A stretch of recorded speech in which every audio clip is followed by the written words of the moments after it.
Hello and welcome to Module 11 in our C language series. In today's session, we're going to be focusing on the C standard library, and we'll also discuss some of the input-output functions we haven't seen earlier. Just a brief introduction. You may or may not be aware that it is easier to develop the C compiler than it is to develop the C library. And that's because a lot of the functions in the library interface with the operating system. But having said that, the C library is pretty large and diverse, allowing us to use these functions in our code. Now, if you've looked into the folder that contains your programs, you may have observed that for each program, we have a .c file, that's the code we write, we have a .o file, and we have a .exe file. The .o file is the output from the compilation process. But how is the .exe file created? And that's done by the linker. Now, in C, we have the opportunity to have files compiled separately and then present it to the linker, right? So we can have code from many different files. Here we have 4, and the linker will take the code from all those files and create just one executable file, right? So that's one role that the linker performs. The other is resolving external references. So if you look to the left of your screen, you have main.c, and you will notice you have the display function, but you will also observe that this function is not defined in main.c. Rather, it is defined in file1.c, which is on the right of your screen. Also, there is an integer, a global variable that is in main.c, which is initialized in main.c, but also used in file1.c. And so these references need to be resolved. And again, the linker does that by telling file1 where num is found in memory and telling main.c where display is found in memory. Right? Important to remember though that the object code file, that again is the output from the compilation process, is what is called a relocatable object file. And that brings us to the next point of discussion, which is what is relocatable code. So relocatable code is object code that can run in any free or available memory regions, which means then that the address of each function call, jump statement, or global variable is relative.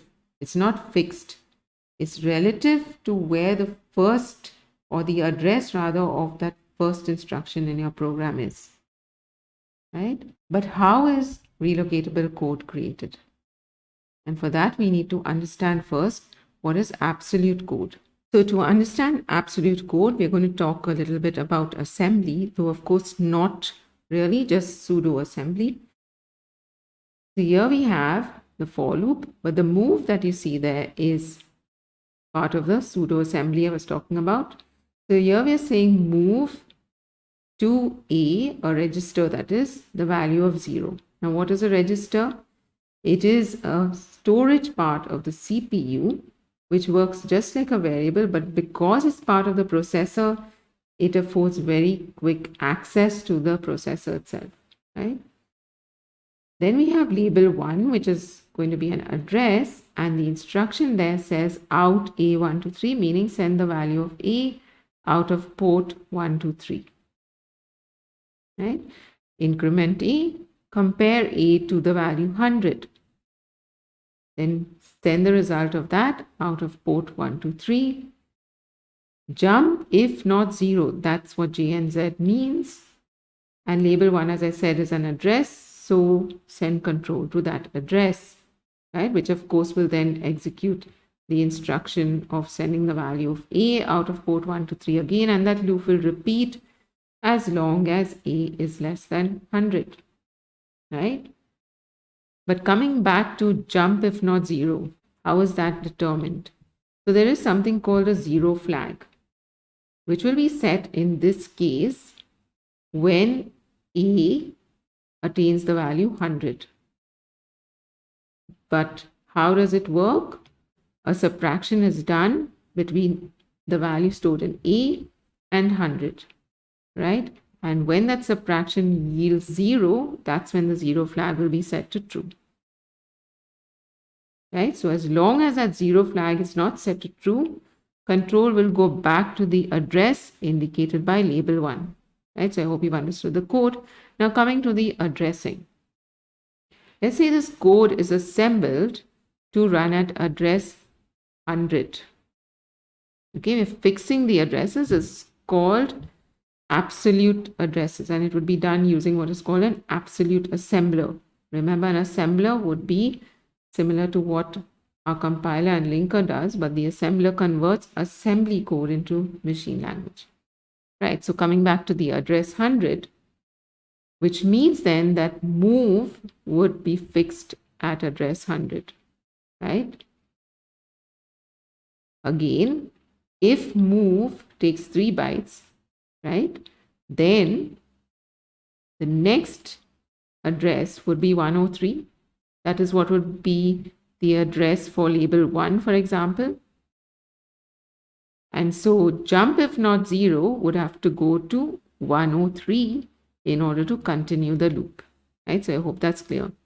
But there are problems here. When addresses are fixed, one problem is that this code will not run successfully unless the first instruction is placed at address 100, right? Secondly, imagine if we want to link some more code to this existing code, then the whole addressing is going to go awry, right? The third issue is that the operating system cannot really make optimum use of memory resources, right? And therefore the idea of relative addresses and relocatable code. So how does that work? Sticking with assembly now, there would be what is called an offset table. And in that table, considering that each of these instructions takes 3 bytes, the offset for label 1 would be 3. And let's say the address 300 is free, which means move, the first instruction will be placed at address 300. Then the address, right, which is going to represent label 1, is going to be calculated how? By adding the offset 3 to 300.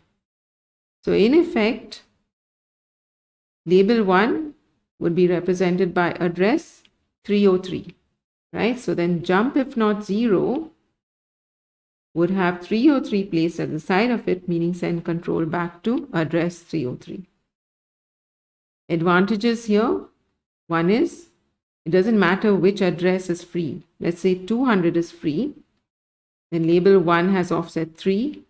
So label 1 would be address then 203, and jump if not 0 would send control to address 203, right? Similarly, if we had to link more code, again that would not affect the addressing. And of course, this allows for the operating system to make optimum use of memory resources. Now coming back to C, how would this addressing be done? Using this same concept of relocatable code. The compiler would not know the addresses, but what it would do is it would put in a placeholder there, and that placeholder would be filled once the addresses are determined, right? And that would happen during, again, the linking process. Okay, so I hope you've got this idea now.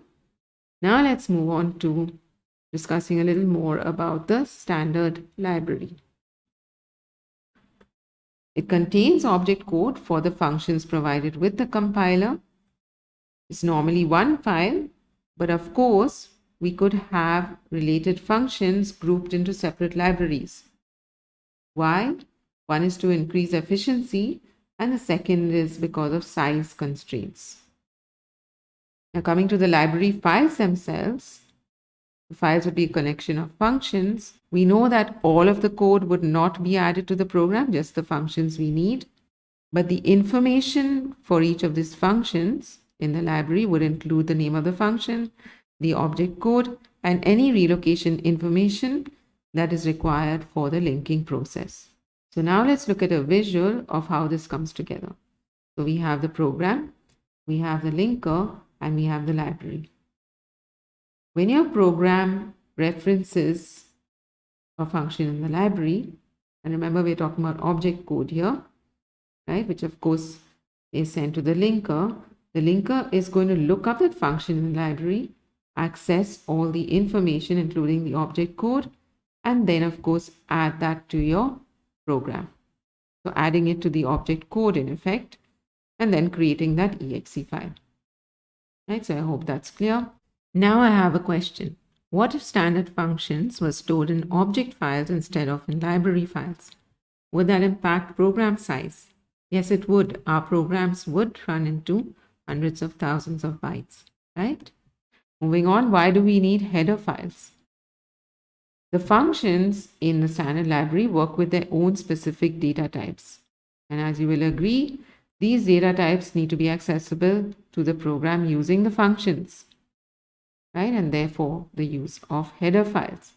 What you need to know is, and we're talking about macros again here, that most standard C functions are macro definitions in a header file.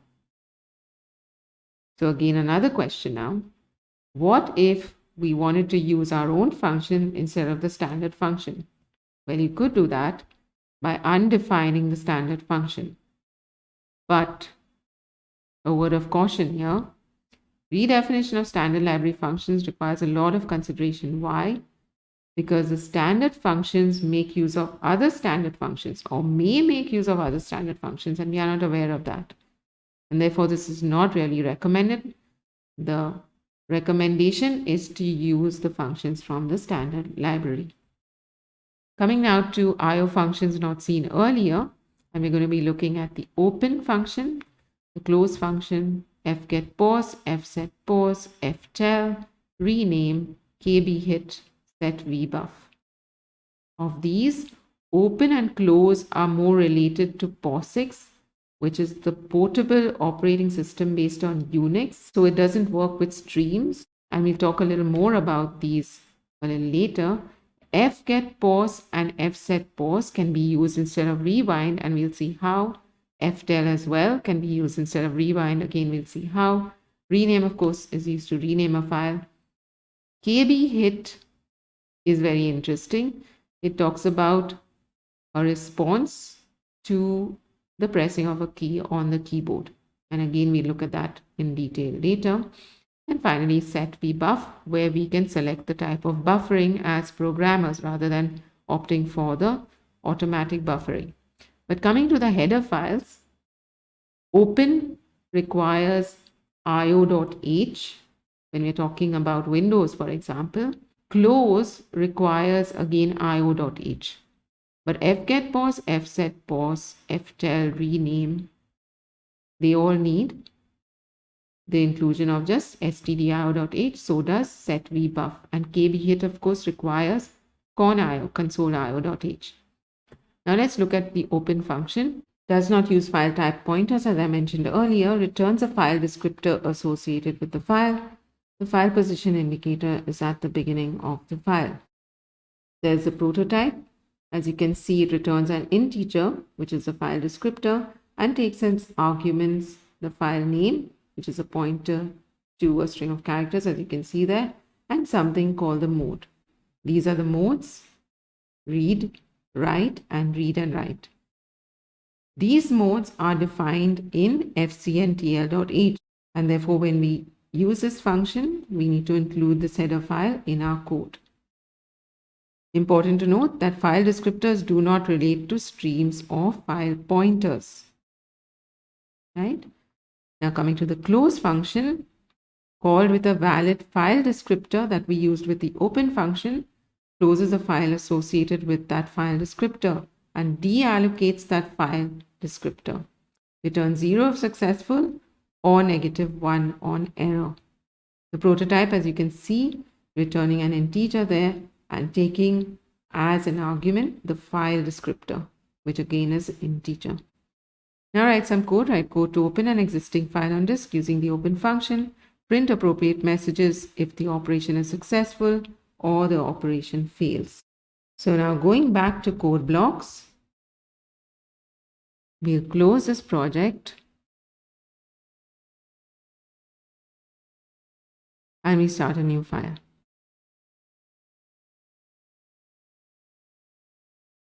Hashtag include stdio.h, hashtag include io.h, hashtag include stdlib.h, hashtag include fcntl.h, because we're using the open function, int main, and we're going to use command line arguments, so int argc and char star argv.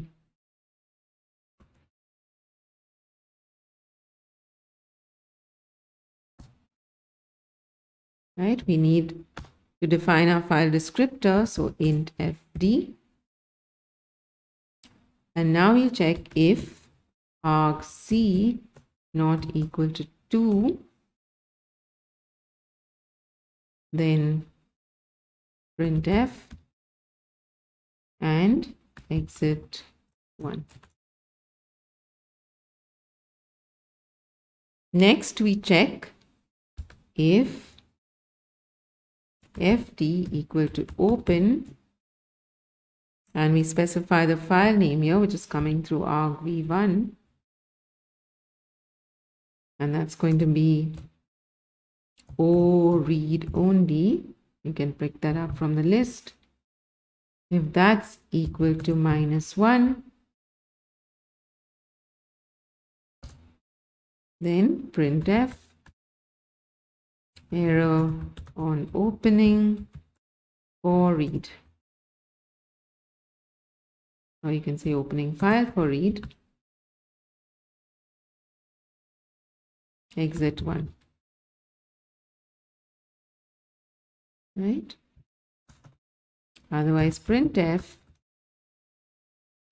file exists and the file descriptor, this is just to show you the descriptor value, is %d, comma fd. Right? And then we need to close the file. So if close fd, what does that mean? If it's not equal to 0, that means there's an error, right? Printf error on closing file. Right? And of course, you could put in a code block there and put in an exit statement as well. Exit 1. Okay. Now, of course, we need to build this here, but we cannot run it because of the command line arguments. Now we can go to command prompt.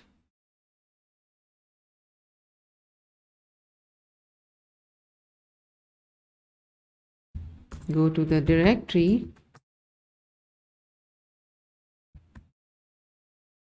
and we can run our program. So open a file and let's say our file. File exists and file descriptor is 3. So it assigns a file descriptor on the basis of how many files are open and the next descriptor available.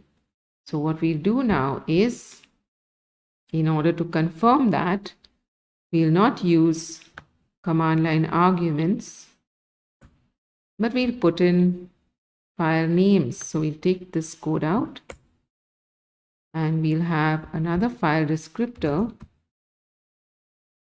and here we'll say our file, right? And we'll open another file, let's say here. So we can just copy this code and we'll change the file descriptor name. 1, and we'll give this a new file. Let's say C file, and here we'll say fd1, right? And of course, we close that file as well. So you can just copy that code again and change the file descriptor name.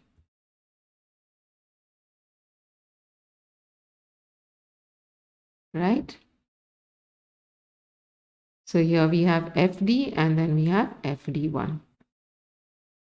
Okay. So now let's run this and look at the file descriptors assigned. We don't need to go to command prompt.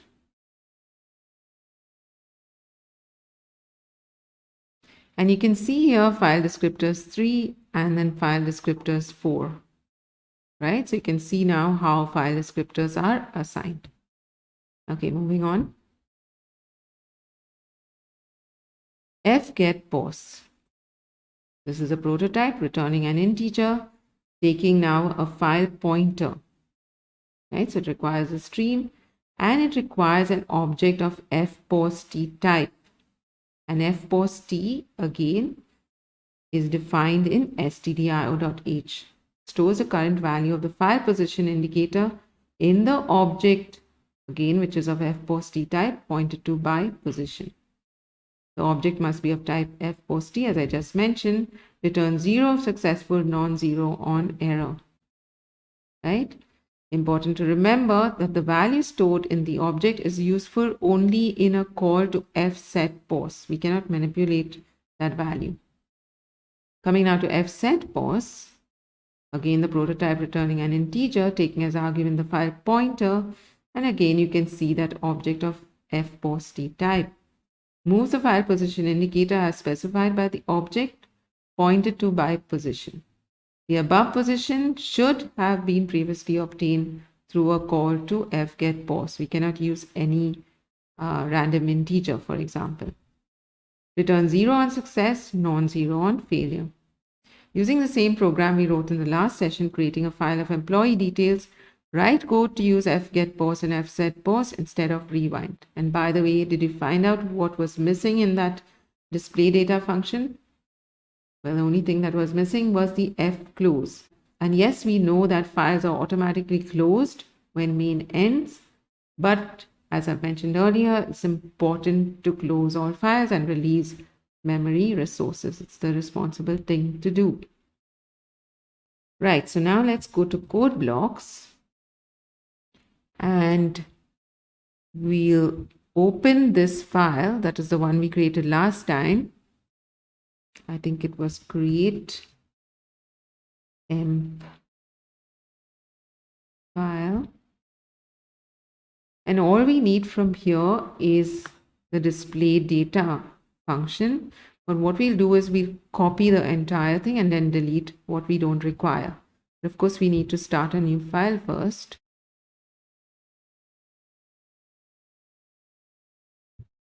Right, let's bring in all the code.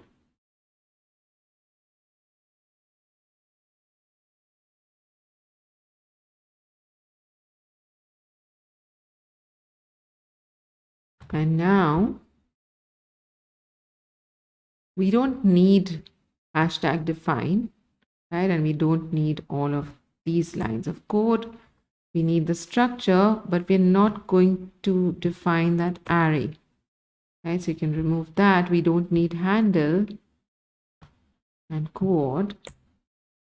And now keep main there, and you can delete until display data.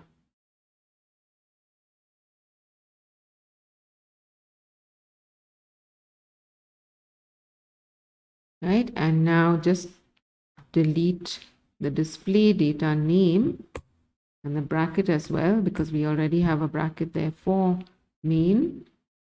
And we don't need counter. We are going to say here while not FEOF of FP. Right, and here we don't need counter as well. So wherever there's counter, just delete that. And of course, we can't have a return. So instead of return, we'll say break. Right? And remember, we are replacing rewind with fget pos and fset pos. So we need to get the position first and then, set the position. Before we get the position, we need to define the fpos type object. We can do that here, fpos, and we just call that flocator. After the open, we can say here fget pos, and we say fp. We've got to send in the address of flocator. Okay, and once we've got the position, now out of this while, remember we would have used a rewind if we want to go to the start of the file, but instead of that, we're going to use fset pos. Right, so here we say fset pos and fp, comma, ampersand the flocator, which remember again is the fpos type object. Now this in effect should rewind the file, and then we should print everything again. So we can just copy all this code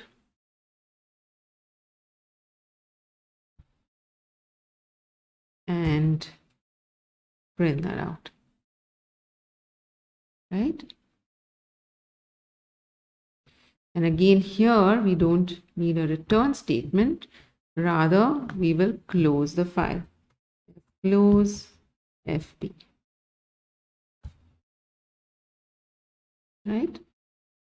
So now let's run this and see if that works. And you will see here that we have Jane Smith, John Doe, Kim Can, and again we have Jane Smith, John Doe, and Kim Can. Right, so you see how we can use fget pos, fset pos instead of rewind. So moving on now, ftell returns the current value of the file position indicator for the specified stream. The prototype, now this returns a long integer and takes as argument the file pointer. Using the same employee detail file, write code to display the data. Once all data is displayed, use fseek and ftell instead of rewind again to start printing now from the second employee until the end of file. Right, so let's go back.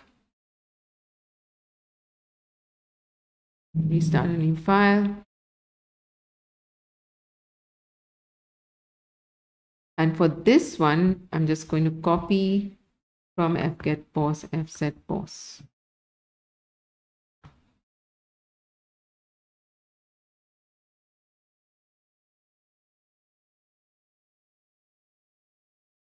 Right? But now we're going to use fseek and ftell.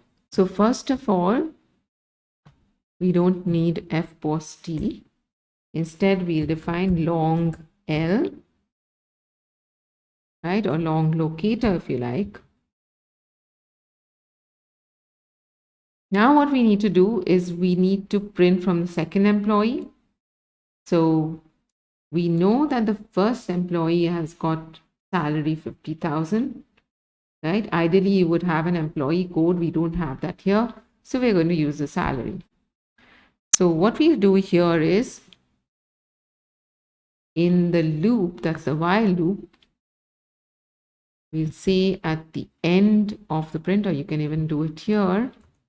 You say here if salary, or rather m dot salary equal to 50,000. That's the only employee who has the 50,000 salary, so we can use that. Then what we will do is we will store the position in locator. So ftell fp, right? And then here, instead of fset pos, we'll use fseek. So fseek, and that requires the file pointer fp, comma, locator, right, comma, now the origin, right? So we want it from the beginning of file, so seek set.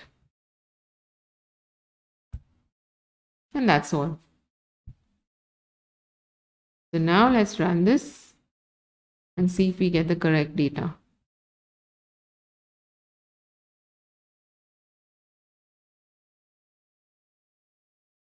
Okay, oh, we don't need fget pause. We need to delete that.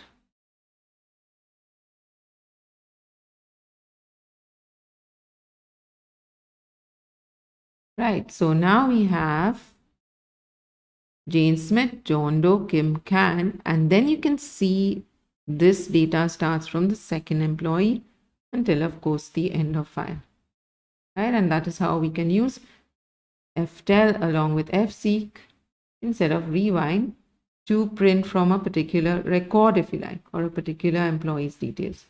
Moving on. Rename. The prototype, as you can see, returns an integer taking as arguments a pointer to a string of characters, which is the old file name, and the new file name also, which is a pointer to a string of characters, changes the name of the file specified by old file name to new file name, returns 0 if successful and non-zero if an error occurs. Write code to rename an existing file using command line arguments. So going back, we start a new file.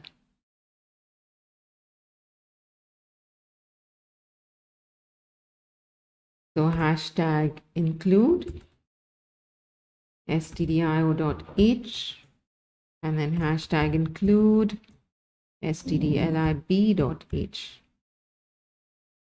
int main, and we're using command line arguments, so int argc char argv.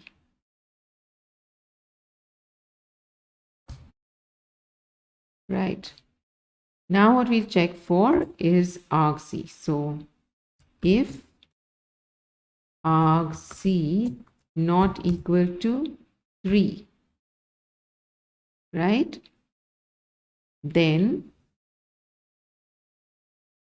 printf existing file name and new file name required. Exit 1. If those are provided, then all we need to do is rename, right, argv1, comma, argv2.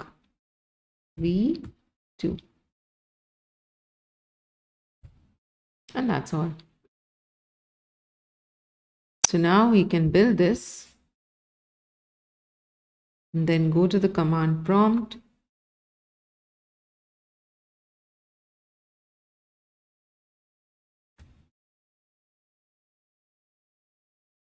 and rename. I'm going to say our file to, or rather your file to our file. And now let's check for your file. If it exists, you can just type in dir your file. You can choose any file that you have on your system. It says file not found. Dir our file, and that's available, right? Moving on now. KB hit returns a non-zero value if a key is pressed at the terminal of the console, otherwise returns 0, right? So now I'm just going to show you a demo of this. I'm not going to write any code as such.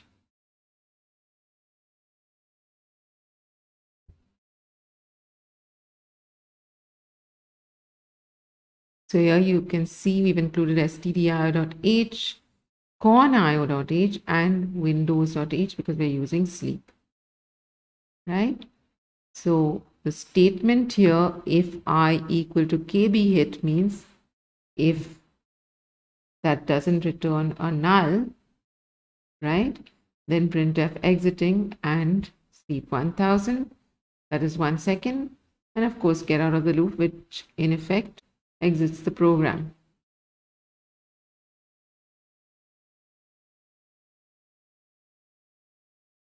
So you can press any key on the keyboard and that will exit. So you can use this when we want the user to press any key to exit. Okay, moving on. Set vbuff. Now, before we get into how set vbuff works, we need to understand buffering. So take, for example, we have our terminal or the laptop and we have our SSD, right? And of course, we are writing to the disk, as you know, and we've talked about this before, we've talked about streams, right? So that continuous stream of bytes going. But it's not directly going to the disk. As you may have figured out already, there's buffering involved, and that involves memory, of course.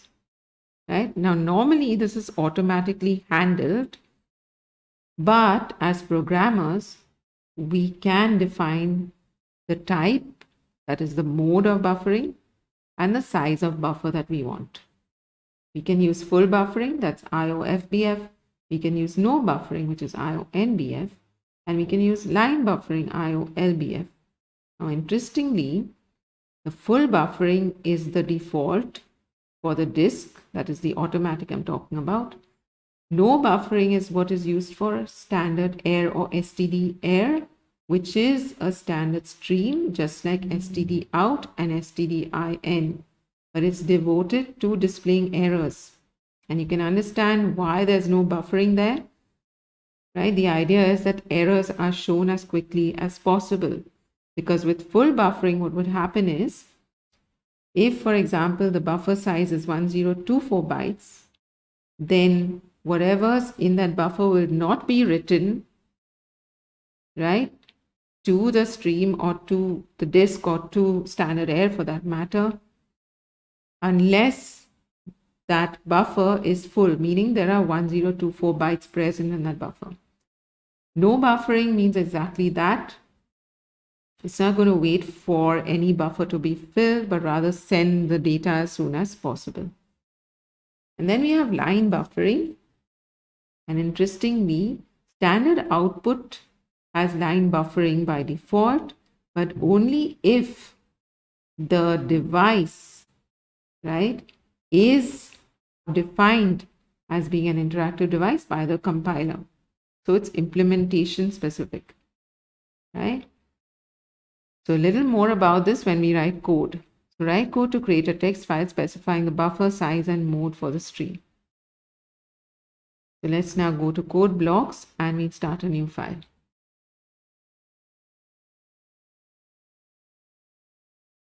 Hashtag include stdio.h. Hashtag include stdlib.h. Int main. We'll have file *fp char buffer. And just because I'm calling it buffer doesn't make it a buffer, that's just a name. So the size of the buffer, let's say, will be 1024. Okay. And you can also, by the way, use a constant, which is defined in stdio.h, which is buff size.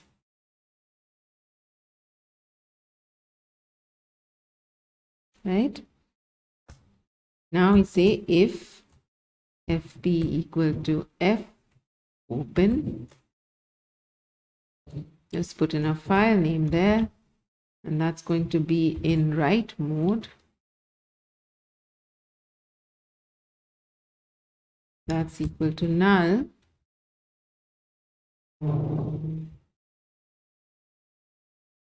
printf error opening file for write and exit 1. Right? Then now we're going to use set vbuff. So set vbuff stdin is our stream, comma, buffer, comma, we need to specify the mode. So for this one, remember we're writing to disk, so we're going to have IO FBF, that's full buffering, comma, buff size. Now while the buffer not equal to \n.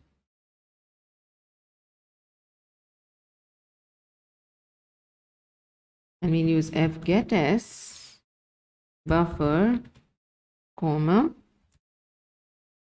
buff size, that's going to be the size, right, comma, stdin. And then fputs buffer, comma, fp, writing to disk. I hope that's clear so far. And now we can run this, right? So we don't need to go to the command prompt or anything, waiting for input. So I'm just going to say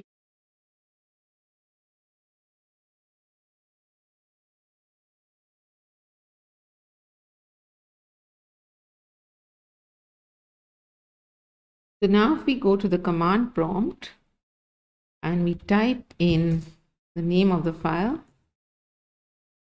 you can see it's written onto disk, right? Now let's do one thing. Let's go back to the program and we've changed this to read mode. Okay, and instead of star buffer not equal to \n, while not FEOF of FP, right? And of course this needs to change as well. We need to say fgetS from the file pointer, right? And fputs on stdout. Also, because we're using stdout, we will change this to line buffering. Now, how does line buffering work? So the buffer will be flushed, or whatever's in the buffer will be written to the stream when a carriage return is encountered. Okay, so we're going to use LBF here and see what happens. Right, and of course this is not going to be stdin, right? This is going to be fp. Let's run this and see what happens.